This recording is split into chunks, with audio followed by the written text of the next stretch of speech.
এই যে এখানে কুমড়ো, কচু আর বেগুন দিয়ে টকটা আমার হয়ে গেছে আমচুর দিয়ে।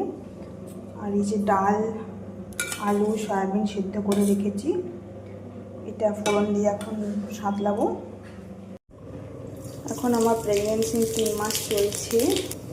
তেল মশলাযুক্ত খাবার আমি একদমই খেতে পারছি না, তাই এভাবেই আমি সবজি বানাই, একদম কম তেলে কম মশলায়।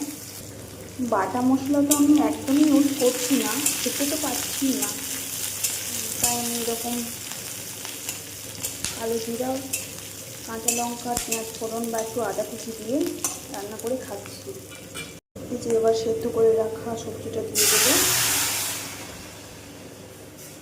সয়াবিন দিয়ে, আলু দিয়ে, ডাল দিয়ে প্রোটিনটা যাতে হয় শরীরে। আর একটু টক খেতে ইচ্ছে গেছিলো, তাই এই বেগুন, কুমড়ো, কচু দিয়ে একটু টক বানিয়ে নিয়েছি। এবার একটু ধনেপাতা দিয়ে দিলাম, একটু ফুটে গেলেই নামিয়ে নেব। এখানে তোমরা টমেটো ইউজ করতে পারো, আমি যেহেতু টক করেছি তাই আর টমেটো দিইনি। এই দেখুন আমার সারাদিনের সঙ্গী।